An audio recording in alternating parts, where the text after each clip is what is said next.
কিছু সত্য কথা জেনে রাখুন, কাজে লাগতে পারে। 1. মাগরিবের আজানের সময় পুকুর পাড়, বাঁশঝাড়, তালগাছ, সুপারি গাছ, বাসার ছাদ অথবা অন্ধকারের রুমে থাকবেন না। অস্বাভাবিক কিছু দেখে ফেলতে পারেন। 2. গভীর রাতে একা রাস্তার হাঁটার সময় যদি দেখেন কালো কুকুর বা কালো বিড়াল আপনার বাম পাশ থেকে আপনাকে ক্রস করার চেষ্টা করছে, তবে এটাকে কখনোই বাম দিক দিয়ে ক্রস করতে দেবেন না, আপনার ক্ষতি হতে পারে। 3. চার রাস্তার মোড়ে গভীর রাতে একা দাঁড়াবেন না, আপনি ভুল পথে যেতে পারেন, অর্থাৎ আপনাকে ভুল পথে নিয়ে যাওয়া হতে পারে। 4.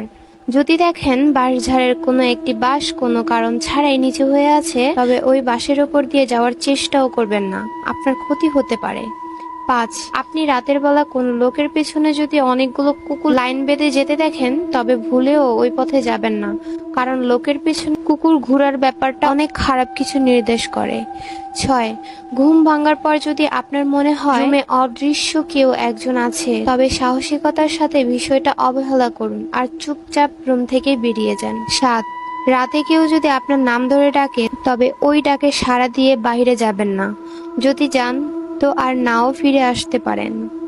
8. রাতে পথ চলার সময় যদি অনুভব করেন আপনার পিছু পিছু কেউ আসছে বা হাঁটছে, কিন্তু আপনি তা দেখতে পারছেন না, অনুভব করতে পারছেন, তাহলে সাহস করে পাশাপাশি কোনো কবরস্থানে ঢুকে পড়ুন। কবরস্থান খুবই পবিত্র স্থান হয়। 9. পুরনো খালি বাড়ি ও শ্মশানঘাট যতটা সম্ভব এড়িয়ে চলার চেষ্টা করুন।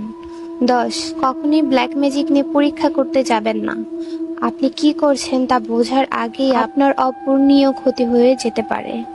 11. রাতের বেলা কখনোই মাজারের সাইড দিয়ে ফুল সাউন্ডে গান বাজিয়ে গাড়ি চালাবেন না, দুর্ঘটনা হতে পারে। আশা করি কথাগুলো আপনার মস্তিষ্কে গেঁথে রাখবেন। কথাগুলো অন্তত স্বাভাবিক অস্বাভাবিক মনে হলে কিছু করার নেই, কারণ অনেকেই এই বিষয়গুলো নিয়ে প্রত্যক্ষ করেছেন।